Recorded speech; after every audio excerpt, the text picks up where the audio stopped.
So, people, West Ham 2, Arsenal 5. And you know what? I think today is the day that I have to say this man here on the green screen behind me is world class. Like, I've held it off for a long time saying it. Maybe I was judging it off levels in the past and what I expect to see.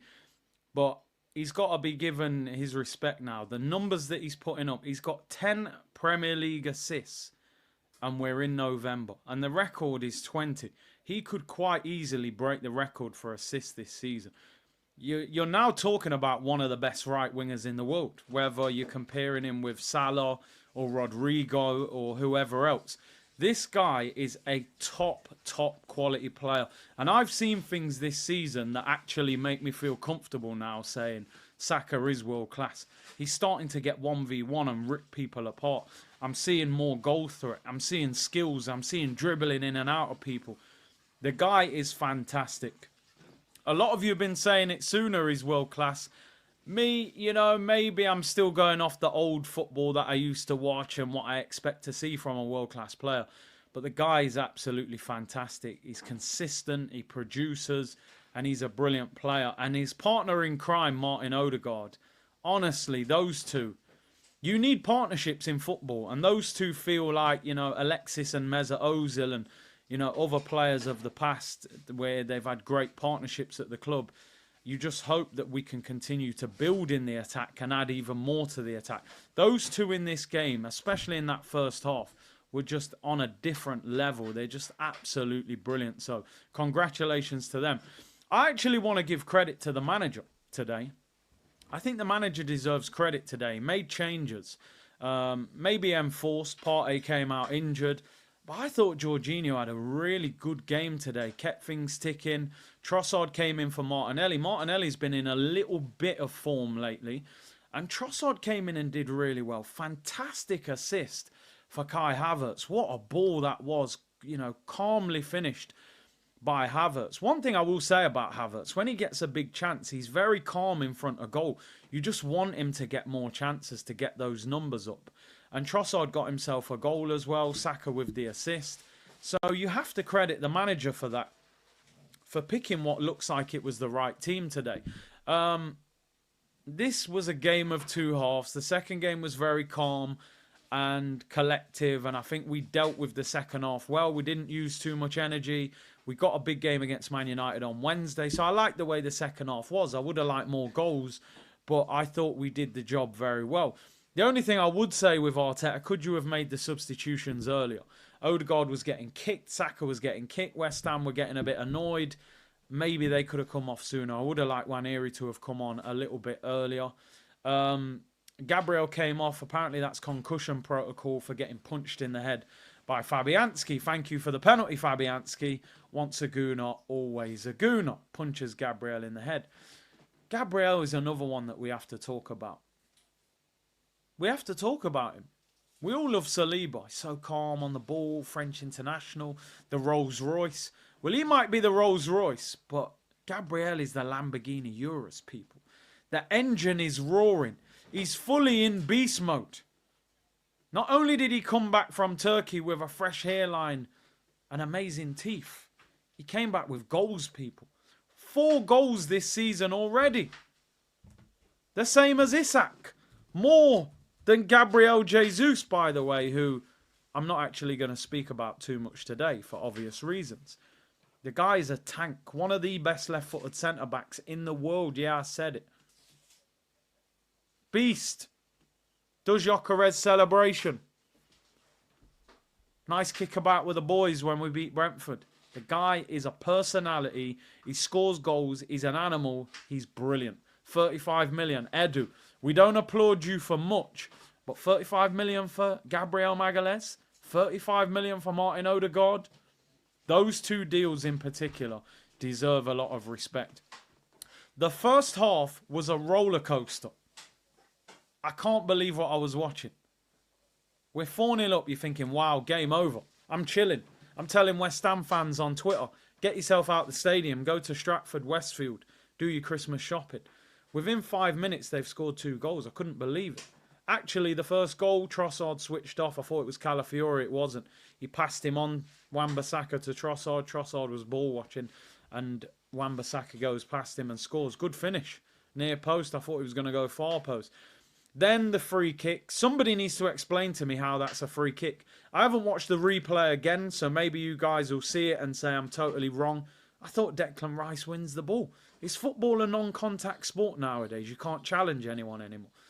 I have to admit, it's a brilliant free kick from Emerson. He turned into Roberto Carlos for about 5 minutes.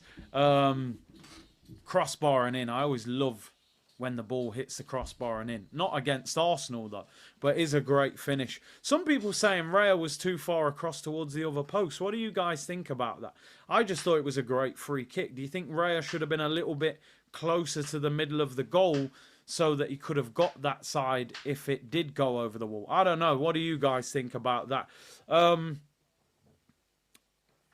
I have to admit, and some of you might think this is a little bit harsh, and don't go crazy in the comments, I'm still not fully convinced by Calafiori. Not that he's a good player. With him playing at left-back, that is my concern. I still see a centre-back playing at left-back, going on marauding runs, being asked to invert, probably at times struggling to get back. I just don't know if we're getting the best out of him doing that. Would you be better off? I mean, he can't get in at centre-back, but is it crazy to think that Arsenal, despite having about 5 left-backs, might actually need another left-back in the summer?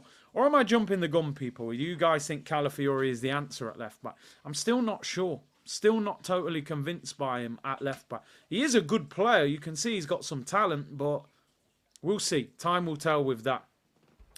Like I said, Odegaard was brilliant. Well done to Havertz. Havertz quietly sort of went about his business. Wasn't involved in the game that much. He nearly actually got on the end of the cross from Saka that Trossard scored. But he did get his goal. It's been a good week for him. 2 goals in 2 starts. Didn't start against Forest. Came back in against Lisbon and scored. And scored today against West Ham. So it's been a great week for him. And I have to say, overall, it's been a fantastic week for Arsenal. During the international break, it was like, wow, this is terrible. We're in a bad run of form. We're conceding poor goals. We're not scoring enough. 46 crosses against Inter Milan. All of a sudden, you're talking about 13 goals in 3 games. 3 against Forest, 5 against Sporting, and 5 against West Ham.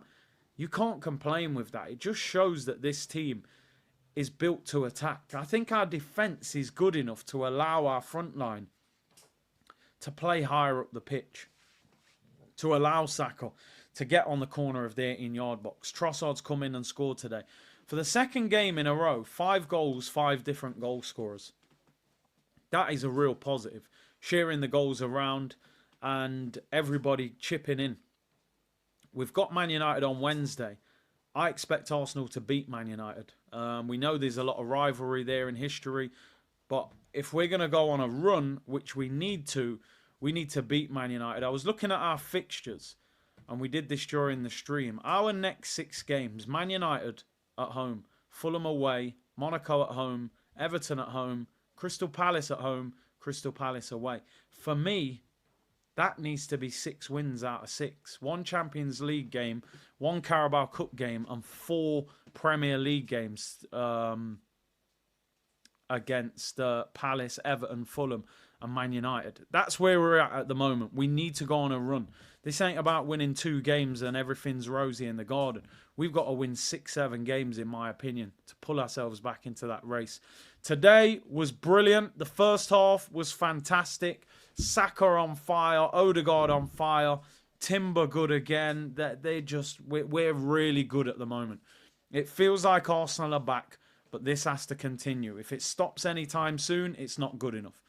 City against Liverpool tomorrow. A draw would be good, but I actually wouldn't mind City beating Liverpool. People saying, yeah, but that pulls City back into the title race. But we need to pull Liverpool back to where we are. 6 points puts them under pressure. Konate out apparently for 4 to 5 weeks. I actually think a City win wouldn't be a bad thing, but a draw would be good as well. Obviously, the worst result would be a Liverpool win. Well done, Arsenal. Well done, Arteta. 5 goals again. Very entertaining first half. Very enjoyable. We won't really talk about the subs. They didn't impact the game that much, or not in a positive way anyway. I'm not including Nwaneri in that. He wasn't on the pitch for long. Man United on Wednesday. I'm expecting us to beat them. I ain't interested in new manager bounce and Amorim and all that. We should be rolling Man United on Wednesday as well. Big up to everyone locked in. Great performance. Saka man of the match. We've got Arsenal back, but it needs to continue, people. We need to continue this run. Take care, everyone. Bless.